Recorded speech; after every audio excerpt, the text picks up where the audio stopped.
food grade lubricant on the slicers every day to keep them running good. There's a seal back here.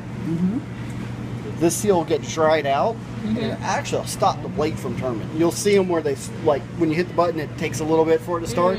That's because these get dried out. So you want to lubricate this every day. I'm gonna just, and it's, you don't have to go crazy. I usually just put a little bit on there. As long as it's soft to the touch, that's it. That's all you really got to do. The one underneath, because that's part of your actual cut gauge, because you want that to move smoothly so your accuracy is still good. And then there's a bar. The bar, and that's, you'll see where, I know you got at least probably one. And you talk lubricating that, right? The bar. Okay. And you, sometimes. This one's, it's a little stiff. It might be about time to get in there. But you just give a little spritz on the bottom, let it slide down, a little spritz on the top, and it'll go a lot. I'll have to check that a little more. It's still sticking a little bit. That's all, if you do it every day, that's all you got to put. Now, if they start getting sticky, you got to put a little more on it. And after that one, now this one, since it's an automatic, which this one is easier to show. That one's a little harder to get to, but I want to show you. There's a bar underneath, and you want to spray this bar once a month. And what that bar is actually is what makes this slide. And that's a once a month just because of the cleaning. These are every day because your sanitizer is so strong, such high chlorine in it, it just makes them dry out. I've actually had one of these on the back cut. It was so dry. God. I mean, I went to show somebody just like that. They cut me. It was so dry. I didn't know the time to fix it. Now, we're missing a remnant holder. Yeah, but the that slice have been out of whack for like years. What's that? We haven't been using that in like years. What's wrong with it? They just got it fixed. It was broke for a long time, like 2 years. Gosh, you got ladies have to complain more. Yeah, well, trust me, we were. It just that didn't work. Yeah. What was it? So it is working at this point in time? Yeah, it's working out. Yeah. How often do you usually sharpen? The sharpener. Okay. That's another one I say once a week. If your weekend is busy time, do it on a Thursday, Friday, so it's nice and sharp throughout the weekend when you're most busy. By the time it gets dull again, it's time to sharpen again. You guys don't cut as much as some places, but once a week is a good reference for it.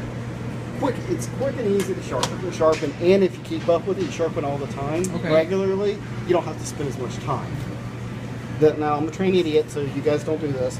I'm just saying how sharp it actually is, which this one is very dull. How the easiest way for you guys to check is your printer paper. You know how you get the real long piece? You get a long piece, slide it in there, hands away from it, and go through. If it cuts easy, it's sharp. If it you got tugs on it, you need to sharpen it. You'll be able to tell the difference. Okay. Sometimes you guys have some hanging on the seam. But your sharpener, what, just to show you, if you grab a little bit.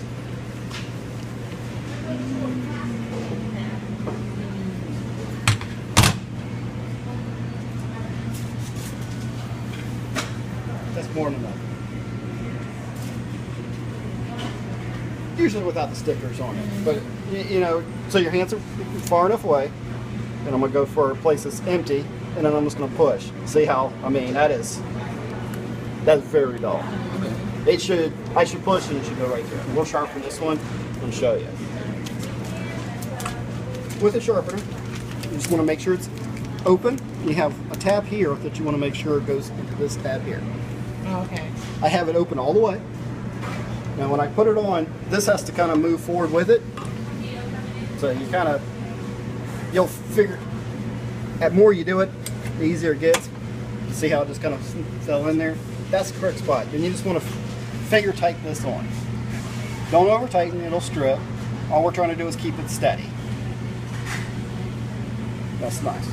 Now it has the 1 and 2 on it. I know it's hard to see. I should have showed you before I put it on there.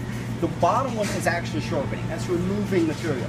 That's when you're actually grinding on it. The top one is doing both, but it's honing. Because when you first sharpen something, it does this microscopically to the metal. It does that. When you hone something, it brings it back nice and straight. That's where you get your razor sharp from. So what we're going to do, I'm going to go ahead and turn it on. Not plugged in. Not plugged in. Just socket over here.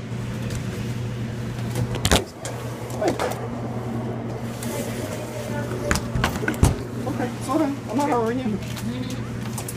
We turn it on. You'll hear, that's fine.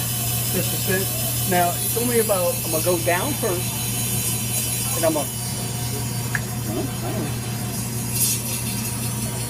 actually, I don't know if this sharpener's any good. Back to the gloves.